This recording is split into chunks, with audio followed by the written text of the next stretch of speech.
Proyek ASEAN All Star diambang kerugian besar. Penyerang keturunan yang layak membalas kerajaan di masa depan. Dua punggawa Garuda pun menghadapi drama pekan ini. Drama satu pemain keturunan bakal jalani proses naturalisasi. Assalamualaikum warahmatullahi wabarakatuh. Salam olahraga. Jadi semakin ramai pemberitaan masalah ASEAN All Star ya.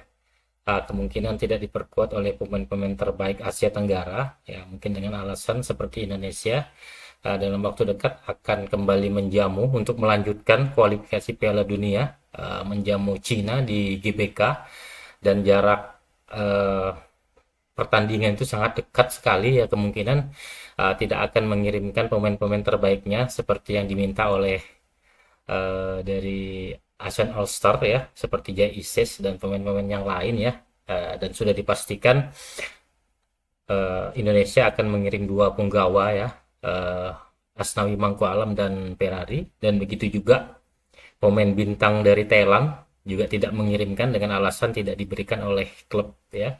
Jadi informasi yang saya akan bagikan hari ini adalah dua penggawa Garuda menghadapi dua goal getter ya, bermain pekan ini. Salah satunya adalah Sandy Wall, bermain di Liga Jepang dalam lanjutan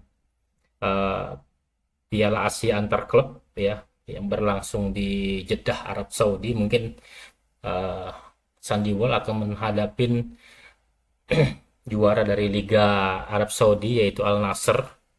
Di situ ada pemain top bintang dunia Cristiano Ronaldo, sementara satunya pemain punggawa Indonesia, kiper terbaik kita Martin Paes, bermain di FC Dallas menghadapin klub dari Lionel Messi. Dan selanjutnya penyerang keturunan yang layak memperkuat skuad Garuda ya. Mungkin ada beberapa pemain-pemain keturunan Indonesia yang saat ini yang akan diproyeksikan ya untuk segera dinaturalisasi. Dan drama satu keturunan batal dinaturalisasi ini adalah pemain timnas perempuan Indonesia, mungkin dengan alasan tidak ada rekomendasi dari pelatih ya, salah satu exco berbicara. Dan yang terakhir adalah proyek ASEAN All Star diambang kebangkrutan.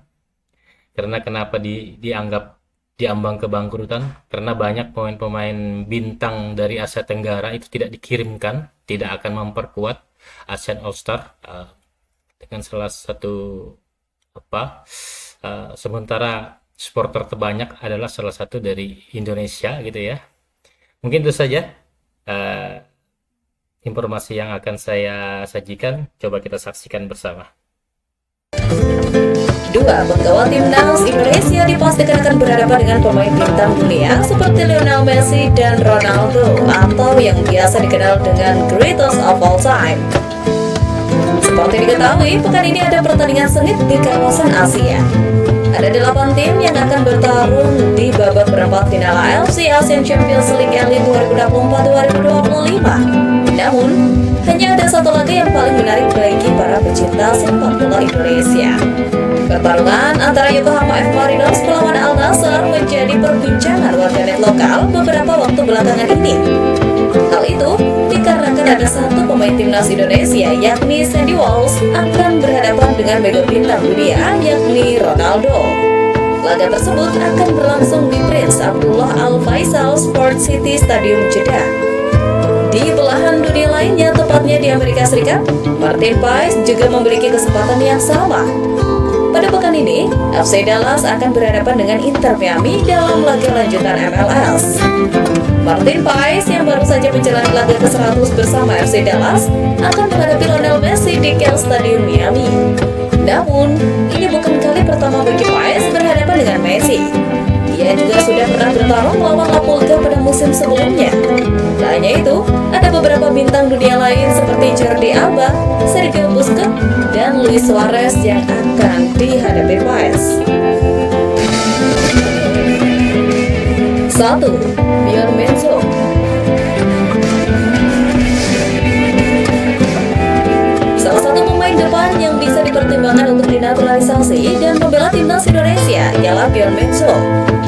Benzo masih berusia 18 tahun dan saat ini bermain untuk klub tim U19 FC Utrecht. Memiliki posisi ideal sebagai winger kanan, Benzo cukup produktif. Musim ini, ia sudah melakoni 14 pertandingan dan mencetak 5 gol. Benzo yang merupakan jebolan Akademi FC Utrecht juga mencatatkan 4 gol dari 10 pertandingan bersama tim U17.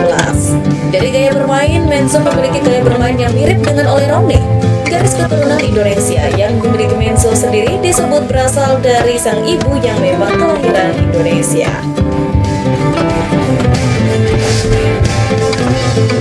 Dua, Sepp Anik.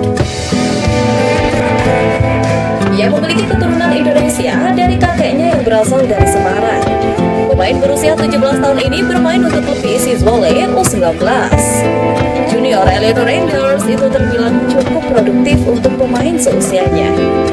Sepp Anik juga mencatatkan 2 gol dari 4 pertandingan di musim ini. Secara keseluruhan, Sepp Anik telah mencatatkan 13 gol dari 27 penampilan bersama tim U17 PSIS Zwolle, yang tak kalah menarik dari total 15 gol yang dicetaknya. Sepp menorehkan 8 gol di babak kedua dan 7 gol di babak pertama. Catatan ini menunjukkan soal kebugaran dan konsistensi Anik sebagai pemain depan. 3. Valentin Zandbergen. Ia pemain kelahiran Belanda, 20 tahun lalu dan kini membela Excelsior U21.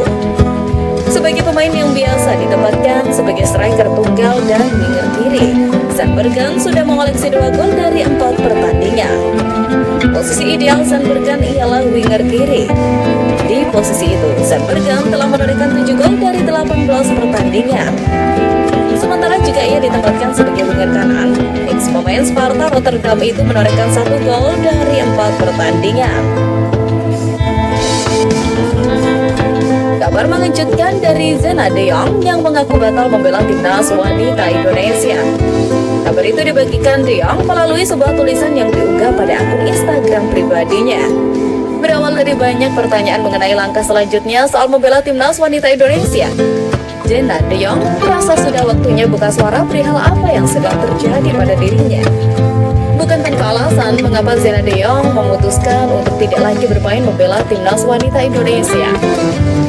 Zena mengaku mengalami hal-hal yang sangat tidak profesional, namun ia tidak membeberkan mendapatkan penolakan itu dari siapa.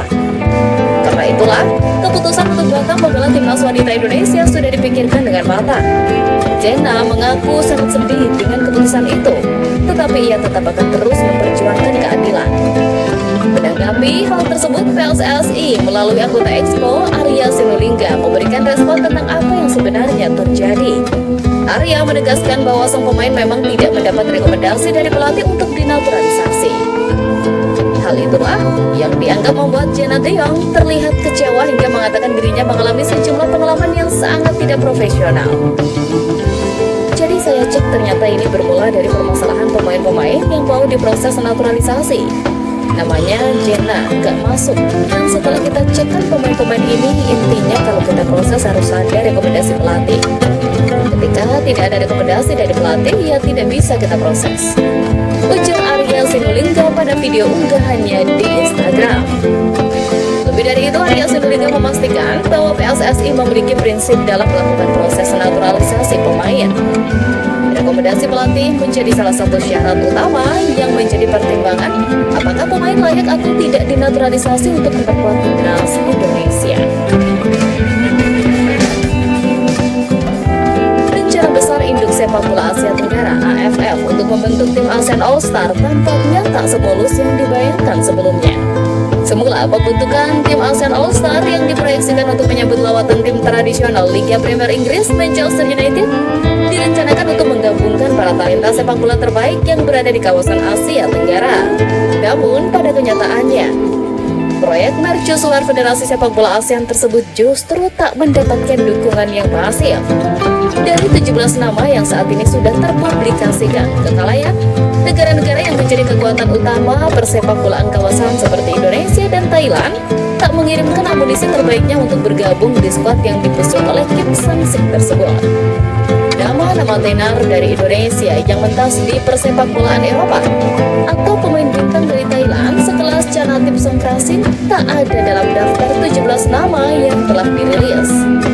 Sontak minimnya sambutan dan pengiriman pemain ke tim ASEAN All-Star yang di luar ekspektasi membuat proyek ambisius yang diinisiasi oleh AFF ini terancam rugi besar. Perlu digarisbawahi, di era industri sepak bola modern seperti saat ini, pemasukan utama dari sebuah pertandingan tidak bergantung pada penuhnya stadion dari kedatangan supporter secara langsung. Namun, hak siar suatu pertandingan juga menjadi penyumbang pemasukan terbesar bagi panitia penyelenggara sebuah laga. Namun, dengan kondisi tim ASEAN All-Star yang tak berisikan para pemain terbaik dari masing-masing negara, tentunya akan lebih sulit untuk dapat menarik perhatian pihak penyiar. Terlebih lagi bagi Indonesia yang juga tak mengirimkan pemain terbaiknya ke tim dan berdekatan dengan lanjutan babak kualifikasi Piala Dunia 2026, tentu